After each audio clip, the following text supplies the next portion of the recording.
Hello everyone, আসসালামু আলাইকুম। কেমন আছেন সবাই? আশা করছি অনেক অনেক ভালো আছেন। আজকে আবার আমার আরেকটা শুটকির পর্ব দেখার জন্য সবাইকে আমন্ত্রণ জানাচ্ছি। এটাই আমার আজকে এই সপ্তাহের শেষ শুটকির ভিডিও, আমি আর দিব না। তো আজকে শুটকি রান্না করব আমি মূলা দিয়ে, যেহেতু মূলার সিজন। তো মূলাটাকে আমি প্রথমে একটু ভাপিয়ে নিচ্ছি, এই 2-3 মিনিট বা এরকম সময় একটু হালকা ভাপিয়ে নিলাম। তো ভাপ দিয়ে এটা আমি পানিটা ঝরিয়ে নিয়েছি।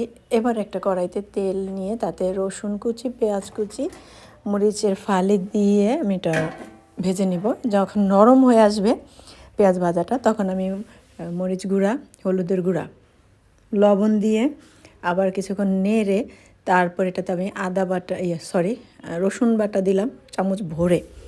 রসুন বাটা দিয়ে আবার একটু মিক্স করে তারপরে এতে পানি দিলাম, যেন খুব ভালো মতো কষানো যায়। কষানোর জন্য আমি একটু পানি দিয়ে নিয়েছি। পানিটা দিয়ে তারপরে আবার একটু সময় নিয়ে কষিয়েছি।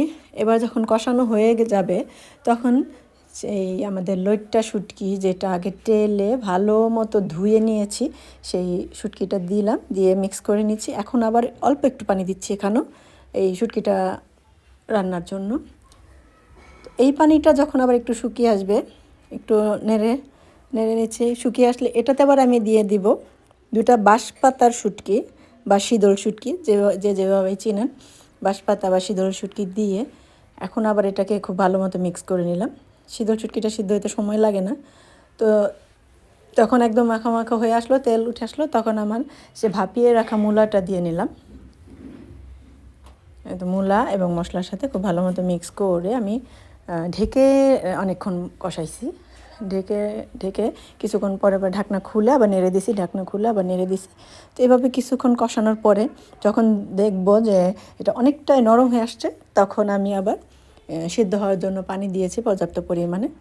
একটু হালকা ঝোল রাখবো, পুরোপুরি ঝোল না, আবার একদম পোড়া পোড়া মাখা মাখাও না, হালকা একটু ঝোল রাখবো। তো তো পানি দিয়ে আমি ঢেকে দিলাম, ঢেকে অপেক্ষা করব এটা সেদ্ধ হওয়ার জন্য।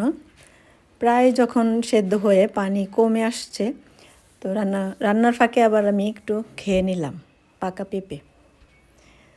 যখন পানিটা শুকিয়ে আসছে, তখন এই ফাঁকে পানিটা অনেকটাই শুকিয়ে গেছে, এখন আমি ধনিয়া পাতা দিয়ে আবার মিক্স করে নিলাম, মিশিয়ে নিচ্ছি। তো এই তো আমাদের মূলা শুটকির রান্না হয়ে গেল। লইট্টা শুটকি দিয়ে মূলা রান্না শীতের সিজনে, এটা খেতে এত বেশি মজা। যারা মূলা পছন্দ করেন না তারা এভাবে রান্না করে দেখবেন। আর আমার ভিডিওগুলো কেমন লাগে জানাতে ভুলবেন না, অবশ্যই জানাবেন। সবাই ভালো থাকবেন। আল্লাহ হাফেজ।